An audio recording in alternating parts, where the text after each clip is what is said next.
Hey everybody, it's me again, the person who runs the channel. My name's Michael, and I'm joined by another person. That's me. That's her. That is me. And today we're playing a game that's very close to my existence. It's a game that you will know the name of when I press the button. It's Wario Land 4. This is one of the earliest times I can remember seeing a game and being all like, oh, I really want to get that. A cousin of mine had it, and he let me play a little bit of it, and I basically immediately fell in love with the game, like right away.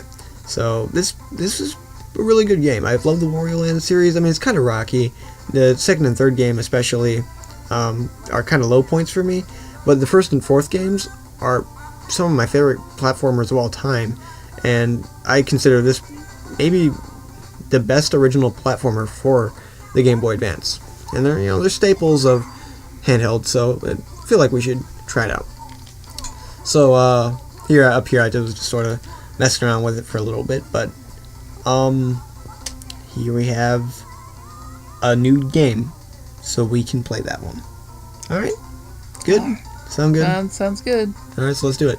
We can do normal or hard, but I'm just going to do normal for the purposes of this playthrough. And now we're going to get some story. There's Wario, and a pyramid is there. I really love the cinematics in this game that uses sprite scaling and all sorts of neat little tricks to give a full 3D effect. That's good. Interesting here, you see you can actually make him do a weird little spin run thing, or like spin dash runs thing, by holding down R, which is just interesting. I don't know why it allows you to do that. Sort of weird, because you don't actually have control over him other than that. Whoa. It falls into a weird place. It's like, what am I doing here? Pretty weird. Alright. So here's the entry passage. This is basically our tutorial level, but it doesn't actually... Well, I guess it does kind of give you tutorial-like messages, but it's not intrusive like it would be in kind of another game. It's not like a box pops up and says, hey, tutorial.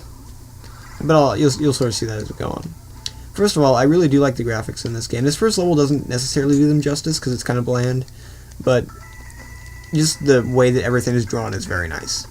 And we'll see later that the backgrounds can also be quite nice looking.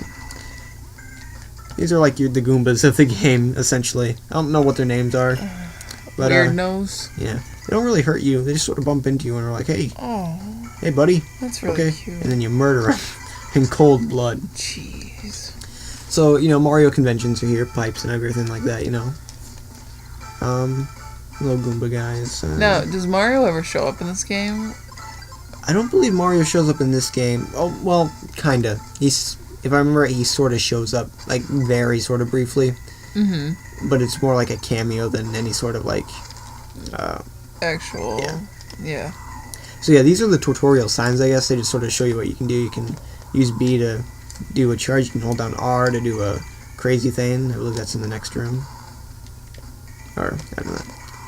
Yeah. You may see I'm collecting these things.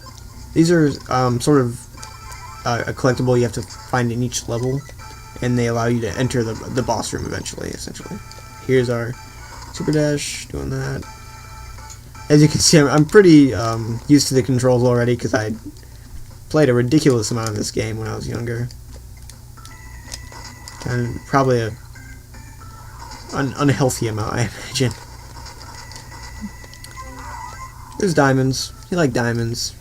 When you see a diamond in this game, you kind of want to get it. It's just a sort of a rule of thumb. Secrets are everywhere. That's sort of what this part shows. That's a health power-up. You'll notice that this game actually operates on hearts. You can see them up in the top left-hand corner. There's your hearts, and then there's a bar below that. When you kill enemies, you get these red orbs, and those help to replenish your health, too. Do they have a name? Or should we just call them the blood of your enemies? Essentially what they are. By ground pounding, you can sometimes change the color of enemies, and that affects how strong they are. Red, I believe, is the most difficult. Still dead. Looks like it gives you more money, probably. So, up we go. Got rocks. Use rocks.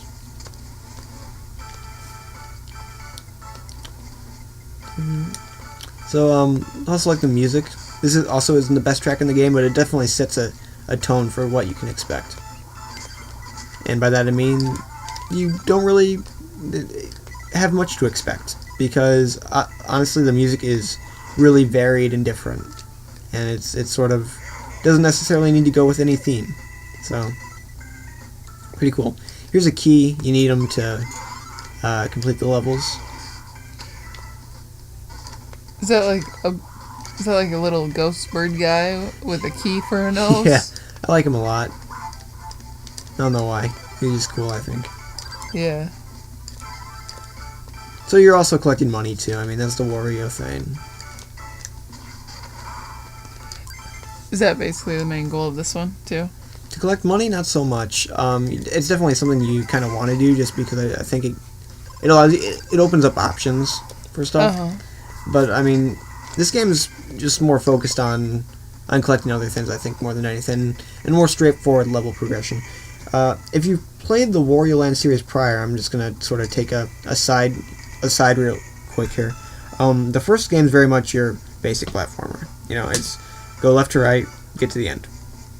The second game turned into a puzzle style game, and the third one was very heavily influenced on puzzles. The fourth one mixed both of them, and it pretty much became the perfect melding of platformer and puzzle platformer.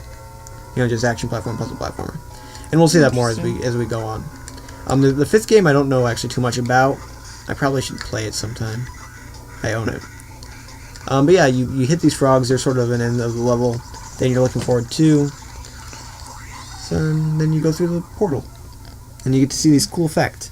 A lot of cool effects in this game using Mode 7 style graphics. And we got our full emerald, which is good. We'll see what that does. Were you gonna say something? Oh no, I was just gonna ask what the fifth one was on. If that was Game Boy Advance too. That's actually Wii. Wii? Yeah, which is probably why I didn't get around to playing it much, just because. Oh, do they use motion controls? They do, which is something that I find kind of annoying. I mean, it's just like wagging the controller. Yeah. I mean, it's not anything big, but that sort of thing I find just to be distracting from the actual game.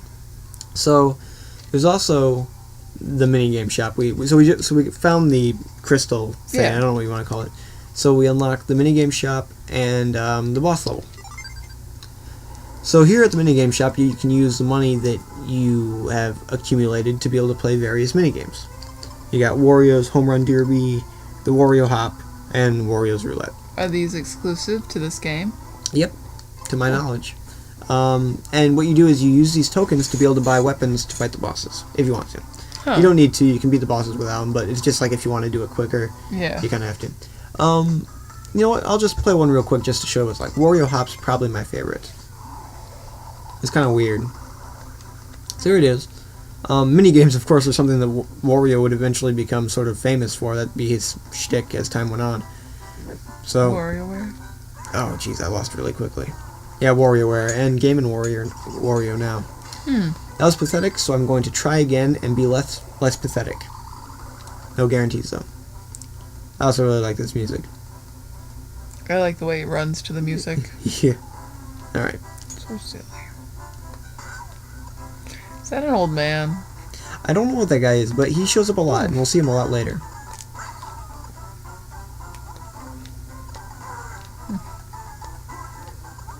It's weird.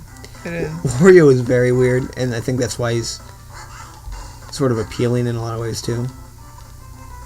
I don't know why that pig's flashing. I don't know who that is. I don't know why there's a cactus guy here. I don't know why the rock's dancing. I don't know.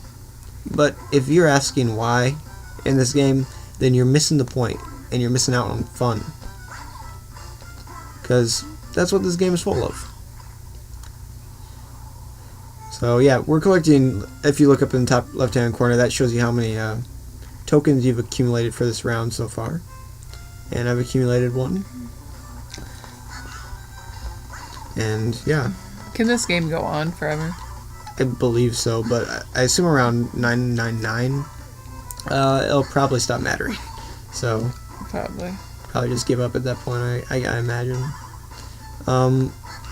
This is probably the minigame I spent the most time on, though I did spend a significant amount of time on the home run derby as well. The Wario Roulette one always seemed like too much of sort of a gamble, if I remember right.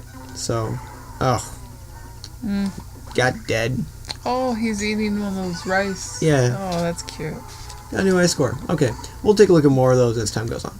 Right now, let's fight the first boss, Spoiled Rotten. Do they change the mini games as you go on, or are they all the same? They're all the same. All right. So you can kind of like master Ooh, them each. Look at that perspective. I know, it's great. This is something I just love about this game, is it's that all the sprites are wonderfully drawn and all the animations. Is that cat like the main like antagonist or something? Nope. Is Not it really. just a I don't think cat? so. Are you just following a cat? Did he like get bored one day and was like, I'm gonna follow that To cat? find out the story. Also, this guy looks a lot like Mr. Game & Watch, which I approve of. He does. So we could buy either of these, but I really don't want to spend our tokens. We can actually get something for free, though. Smile. Free smiles. That's all I ever really wanted. Okay. We don't really need them either, because the first boss is pretty easy. Yeah. So open this up, and this really cool, like, psychedelic background sort of appears, and you just... I love this part. You just vanish into it. Ooh. Oh, jeez. That's cool. Very cool. This game did a lot of neat stuff. Is this like a flashback? Oh, he just kind of beefs up for the match. Yeah, I don't know why. These guys. Is that an eggplant? Yeah. Nintendo and eggplants, they don't get along. It's kind of a cute eggplant until you hit it. Yeah. Oh, just you wait. Yes, so I'm just beating it up. Had a lot of fun. Oh, jeez. That's who I thought that was. Yeah. He looked familiar. It's my profile. That's my what was it, cover photo or whatever on Facebook. Yeah. Because he's weird, and I can approve of that. Yeah. Jeez, nightmares, and we did it. Get to flex a little bit, and then A little Popeye action. dance through the flowers. Clear. Yacha! Wah! Jeez. Awesome. It's strange. It is strange, but I love it. Now, what is rising there from the ground? Strange pyramid of sorts. It's a Triforce. Who knows what it could mean? It's Triforce. It's the Triforce. Now the world kind of it's a opens up cat. for us. There's a cat, yeah. There are 4 other worlds, if you will, and then there's a music spot where you can play some music that you find. Right now we don't have any because we haven't found any CDs. We got Sapphire Passage, Topaz Passage, Ruby Passage, and Emerald Passage. So it's like basically Pokemon and an extra area. Topaz Passage, for reference, is actually my favorite area. Probably, well, actually, it might be one of my favorite areas in any platform game ever. I really like it a lot. But we'll save that for later. Right now, I want to actually begin off with Emerald Passage on our next episode because I feel like this is a good place to cut it off. So, thanks for watching, and see you next time on Wario Land 4. See you then, guys.